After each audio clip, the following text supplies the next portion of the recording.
Toujours sur le Salon du Livre, cette fois-ci c'est à un traducteur que je m'adresse. Bonjour Henri Thereau. Bonjour Martine Guichard, comment allez-vous cher ami? Toujours très bien quand je te vois. Alors dis-moi, pourquoi es-tu venu de ton île sacrée? Je viens rituellement tous les ans au Salon du Livre pour voir mes éditeurs, par exemple. Cette année, j'ai beaucoup de chance. J'ai 3 ou 4 bouquins qui sortent aux éditions Oura, chez Jean Guiard, Tepito Tefenois, et puis etc., etc. Donc je suis un homme heureux. Alors donc tu traduis toujours de l'anglais au français? Oui, c'est les 2 seules langues que je connaisse, mon tahitien étant absolument déplorable. Alors, c'est un peu compliqué là, puisqu'il y a eu une petite joute entre traducteurs. Comment ça se passe pour garder la quintessence du style de l'auteur? Ouh là là, comme vous y allez, la quintessence, mon Dieu, pour moi, c'est pas le style qui prédomine, encore qu'on pourrait discuter longuement là-dessus.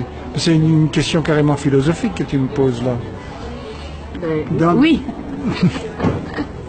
Dans un texte, il y a le contenu, et en principe, le contenant, il fait partie du contenu, si tu veux. Le style, la vieille différence entre le fond et la forme est la plus courte, si tu veux.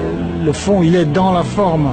Alors, le problème en traduction, c'est justement que on n'a pas forcément, en français, les formes qui correspondent aux formes anglaises. Donc on s'arrache les cheveux et c'est ce qui fait l'intérêt du travail. Alors ça prend combien de temps pour traduire un ouvrage, je vais dire, allez, 250 pages? Ça c'est une des questions qu'on pose toujours et à laquelle je suis absolument incapable de répondre. Et c'est pour ça que je la pose, pour te poser des problèmes. Parce que ça dépend. Je crois que ça dépend si tu es dans une période... Moi je suis à la retraite, donc j'ai la chance de pouvoir organiser mon travail comme je veux. Et donc tu ne peux pas travailler 5 heures par jour sur une traduction, à moins d'être vraiment pressé par le temps. Mais moi je trouve que le meilleur boulot que je fais, c'est disons 1h30 le matin, ou 1 ou 2 heures le matin, et 1 ou 2 heures l'après-midi ou en soirée, mais guère plus. Alors que le livre... je sais pas, puis il y a des périodes où tu es en pleine forme, donc tu vas bosser 8 heures comme un malade, mais ça m'arrive rarement, tu me connais. Oui, bon, rassure-moi. Est-ce qu'il faut aimer le livre qu'on a à traduire, ou comment ça se passe? Est-ce qu'il faut de l'appétence pour ce qu'on est en train de traduire? Ben moi je travaille uniquement comme ça. Je traduis que des livres que j'ai envie de traduire, si tu veux. C'est vrai que généralement les traducteurs sont des gens qui sont à la botte des éditeurs et on leur dit voilà, tu me fais ça pour le 25 mars ou le 12 janvier. Alors que moi je traduis des livres et ensuite je démarche les éditeurs et j'ai de la chance puisque ça marche et de temps en temps il y a des gens qui prennent les choses que j'ai faites. Et tu as des auteurs de prédilection comme ça? Mon problème il est relativement simple, ou plutôt...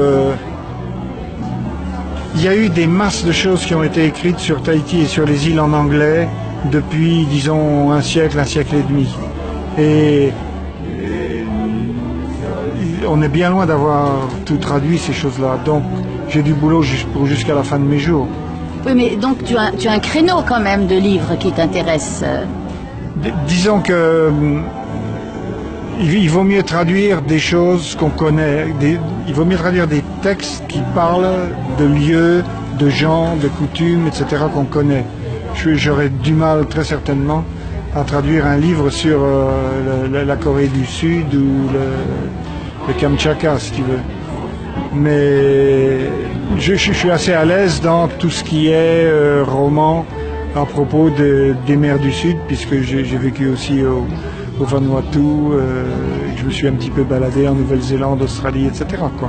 Et donc ce sont des romans plutôt historiques ou des romans qui sont actuels aussi? Un peu de tout. J'ai vraiment traduit un peu de tout. Je traduis un Canadien qui a écrit un très bon roman qui se déroule à Tahiti et dont la scène clé a lieu sur Temeani à Raiatea, qui s'appelle en français La Saga d'Anderson et qui a été publié chez Actes Sud, ma chère. C'est une de mes grandes fiertés. Mais je traduis des auteurs des années 20-30, de l'époque de Norman Hall et Charles Nordhoff.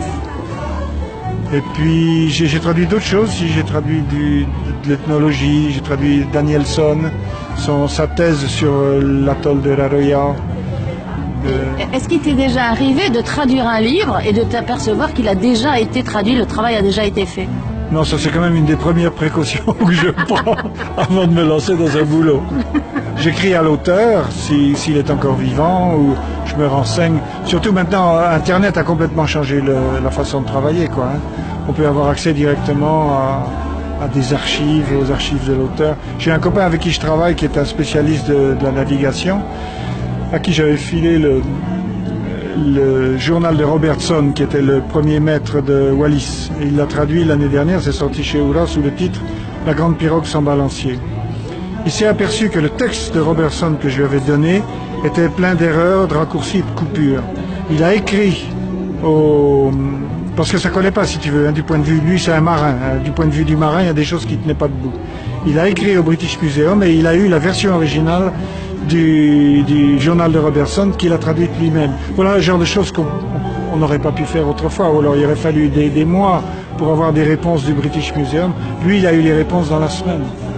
Donc tu te régales toujours autant parce que tu navigues dans l'histoire et dans l'actuel aussi. Voilà. À la limite, ce qui est le plus intéressant, c'est la langue. Et je continue d'apprendre de l'anglais et ça me plaît beaucoup. Et est-ce que tu as des retours des auteurs que tu as traduits? Oui, je suis en relation, même c'est devenu des copains. Le Canadien dont je parlais, qui s'appelle Ronald Wright, habite à Vancouver et on échange des emails encore maintenant. J'ai traduit son dernier roman, qui est l'histoire de Pizarro et la conquête du Pérou, et on n'a pas encore trouvé d'éditeur, quoi. Mais je continue, tu vois, à travailler avec lui.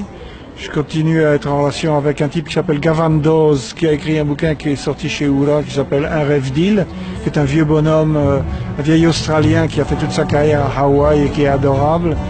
Non, c'est un travail, on rencontre des gens passionnants. Voilà, c'est pas l'écrivain enfermé dans son bureau avec ses pantoufles. Voilà, enfin si un petit peu aussi quand même, parce que j'ai de très belles pantoufles. J'ai des pantoufles très confortables. Oh ben, c'est très sexy, merci Henri. Qu'est-ce que tu crois, faut ce qu'il faut. Merci Martine. De rien, merci.